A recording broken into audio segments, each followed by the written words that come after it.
Hi, I'm David Katzmeyer from CNET. Standing next to me is the Panasonic TCP50 S60. It's a 50-inch plasma TV in 2013. It's the second cheapest that Panasonic makes. This series also comes in a 42, 55, 60, and 65-inch size, so nice breadth in the S60 series. This basic 1080p plasma series includes a little bit of smart TV, but the real benefit here is the picture quality. The picture quality in this TV is excellent for the price, one of the best pictures you can possibly get for the money. We'll get to that in a little bit, but first let's take a look at the styling.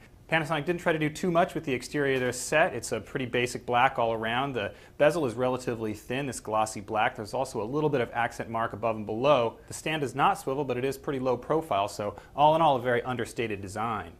Feature set on the S60 is bare bones. The top of the list is this Smart TV suite. It's really not like the Smart TV suites of the step-ups, Panasonics, or even the Samsungs and LGs of the world. However, it's extremely basic. You really only get 6 apps: Netflix, Amazon Instant, Vudu, Hulu Plus, Cinema Now, and YouTube. That's really all most people are going to want, however. Most people don't really utilize all those umpteen other apps found on a lot of those Smart TV suites, so in that way, if you like simple, this is pretty good. Panasonic also has built-in Wi-Fi, so that's a nice touch. On the flip side, you're not going to find 3D or any of the other fancy features found on some of the step-up sets. The real downside to that stripped-down feature set is the back panel. There's only 2 HDMI inputs available on this set. We really feel like 3 is kind of the minimum these days with the amount of things that you want to connect. Of course, you can always buy an external switch or something like that. It would be really nice if Panasonic included that 3rd HDMI input.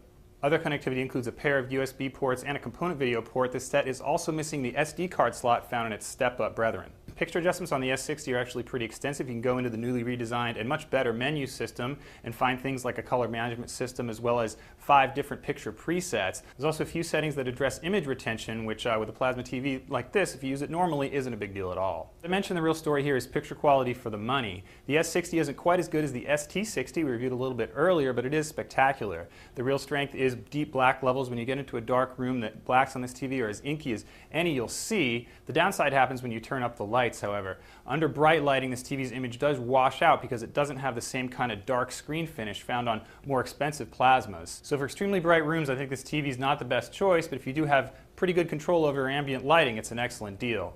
That's a quick look at Panasonic's TCP S60 series. I'm David Katzmeyer with CNET.